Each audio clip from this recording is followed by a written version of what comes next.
Hi everyone, exam medicine channel में आप सभी का स्वागत है। इस वीडियो में हम बात करेंगे नॉन टीचिंग पोस्ट को लेकर, और वो इलाहाबाद यूनिवर्सिटी एंड आपके जवाहरलाल नेहरू यूनिवर्सिटी के विषय में।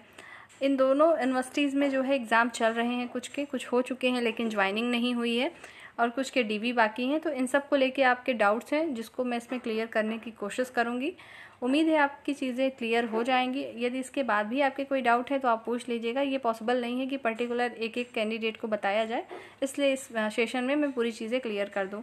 उससे पहले आप सभी लोग एक बात जानते भी होंगे कि जब आप कोई एग्ज़ाम देते हैं तो एग्ज़ाम देने तक में ही स्टूडेंट कैंडिडेट का सिर्फ दायरा होता है। तो आप अच्छे से पढ़ाई कर सकते हैं, एग्ज़ाम दे सकते हैं, लेकिन आयोग फिर उसमें क्या कर रहा है या कोई यूनिवर्सिटीज़ के अंदर क्या कर रही है वो उनके क्षेत्राधिकार में है, उसमें हम लोग कुछ कर नहीं सकते। तो बात करें अगर हम इलाहाबाद यूनिवर्सिटी की, जैसे लैबोरेटरी असिस्टेंट का स्किल टेस्ट कराया गया तो उसमें कई कैंडिडेट ने शेयर की चीज़ें कि आपके जो है टाइपिंग के अलावा भी क्वेश्चन पूछे गए, उससे रिलेटेड चीज़ें कराई गई और काफ़ी चीज़ें देखने को मिली जो कि नोटिफिकेशन में मेंशन नहीं था, वो भी सारी चीज़ें हुई हैं। इंटरव्यू भी होने की संभावना है इसमें, ठीक है। तो आप इसमें आप लोग कुछ कर नहीं पाएंगे, इसलिए क्योंकि जैसे ही आयोग है, जैसा यूनिवर्सिटी है, जैसा कहेंगे वैसा तो करना ही पड़ेगा। तो ठीक है, आप लोग जितने लोग सेलेक्ट हुए आपने अपना अच्छा किया, फिर आगे जो भी रिजल्ट आएगा उसके बाद करेंगे, लेकिन यहीं तक की जर्नी तो है नहीं। आप लोग अच्छे से तैयारी करते रहिए और नेक्स्ट एग्ज़ाम जो भी है इलाहाबाद हाई कोर्ट में आर की आने वाली है, उसके लिए प्रिपरेशन करिए, अच्छे से तैयारी करिए, ठीक है। तो यही कर सकते हैं, इसके अलावा और परेशान होकर कुछ नहीं होने वाला है, ये आपको भी पता है। और अगर जेएनयू की बात करें तो एमटीएस कैंडिडेट के जो ये बातें हैं कि हमारे इतने नंबर हैं लेकिन हमें मेल नहीं आया, कुछ लोग के आए नहीं आए, तो देखिए ये पर्टिकुलर उस कैंडिडेट को ही पता होगा कि किसके आए और किसके नहीं आए। ऑफिशियली इन्होंने जारी तो किया नहीं ना, कितने कैंडिडेट लिस्ट में है उतने लोग का होना है। अगर ये ऑफिशियली कोई चीज़ आती तो आपको बताया जा सकता है कि कितने लोगों का मेल आया है और कितने लोगों का नहीं आया है।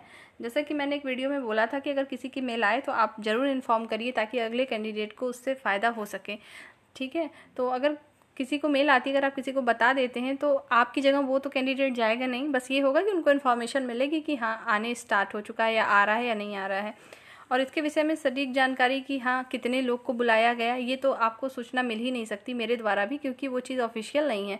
आपको चैनल के माध्यम से सिर्फ वही चीज़ बताई जा सकती है जो कि ऑफिशियल साइट पर आती है या कहीं से अथेंटिक जानकारी मिलती है कि हाँ ये चीज़ हो सकती है, पॉसिबिलिटी है इस चीज़ की।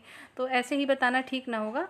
इस वजह से जो जेएनयू के कैंडिडेट हैं और जिनके एमटीएस था वो लोग परेशान ना हो, जिनकी आनी होगी या आ भी रही होगी तो आ चुकी होगी, आप लोग आगे को देखिए। जो दे चुके हैं वो ठीक है, आगे अगर मान लो डॉक्यूमेंट वेरिफिकेशन के लिए आपका आता भी है तो उसमें आपको कोई पढ़ाई नहीं करनी है उसके लिए, ठीक है। और आपके पास सारे डॉक्यूमेंट्स होते ही हैं ताकि आप आगे चल के उसको वेरीफाई करने के लिए सक्षम होंगे। तो उसी तरीके से है आपका कि आप लोग अगले नेक्स्ट लेवल होगा आपका, कोई ना कोई एग्ज़ाम ज़रूर दे रहे होंगे, आप सब लोग उसकी तैयारी में लगे रहिए। और बात करें इलाहाबाद यूनिवर्सिटी में जो अभी एग्ज़ाम नहीं हुए हैं वो कब तक हो सकते हैं, तो देखिए लैबोरेटरी असिस्टेंट का भी अचानक ही आपका आया कि एग्ज़ाम होगा और ये सारी चीज़ें होंगी। तो जैसे ही होगा, जैसे एक्सरे टेक्नीशियन का भी उसमें बाकी है, कुछ लोग पूछ रहे थे कब होगा, तो यूनिवर्सिटी के लिए मैं बता दूँ इलाहाबाद यूनिवर्सिटी में जैसे ही होगा आपको बता दिया जाएगा, जैसे ही इन्फॉर्मेशन आएगा। और ज्वाइनिंग की बात करें, एमटीएस कैंडिडेट की शायद ज्वाइनिंग भी कुछ नहीं हुई है। तो देखिए जैसे रही बात आपके ज्वाइनिंग की, कुछ चीज़ें ऐसी होती हैं कि जो पर्टिकुलर उस कैंडिडेट को ही मेल जाती है या उनके पास लेटर जाता है जिसको ये बात पता होती है। अब आप सोचोगे कि ये ऑफिशियली है, कोई भी आपको बता दे कि ज्वाइनिंग कहाँ से हो रही, कैसे एक अंदाज़ा लगाया जाता है कि हाँ आपकी हब होगी। जैसे आपके ज्वाइनिंग की बात करें यूनिवर्सिटी में तो देखिए अभी एडमिशन चल रहे हैं, नए सेशन का भी एडमिशन ही चल रहा है, तो उसके बाद हो सकता है वो सितंबर लास्ट तक उम्मीद थी पर अब तो हुआ नहीं। तो आगे देखिए कि कब होता है। तो जिनके हो चुके हैं उनका सिर्फ ज्वाइनिंग लेटर का इंतज़ार है, तो आएगा तो आपको बता दिया जाएगा। और आप लोग जो आगे तैयारी कर रहे हैं उस पर ध्यान दीजिए और अपनी जो है तैयारी को बेहतर करिए। ये सारी चीज़ें रहीं इलाहाबाद यूनिवर्सिटी को और जेएनयू के स्टूडेंट के लिए। आपको समझ में आ गई होंगी चीज़ें, इसी को लेके आप लोग के डाउट थे। और कुछ लोग ये भी पूछ रहे थे कि जैसे अगर आपका जेएनयू का फाइनल रिजल्ट कब तक आएगा, तो अगर इन लोगों ने जिस तरीके से जल्दी में एग्ज़ाम कराए हैं, सब कुछ कराया है, तो आपका रिजल्ट जो है नवंबर तक फाइनल हो जाना चाहिए।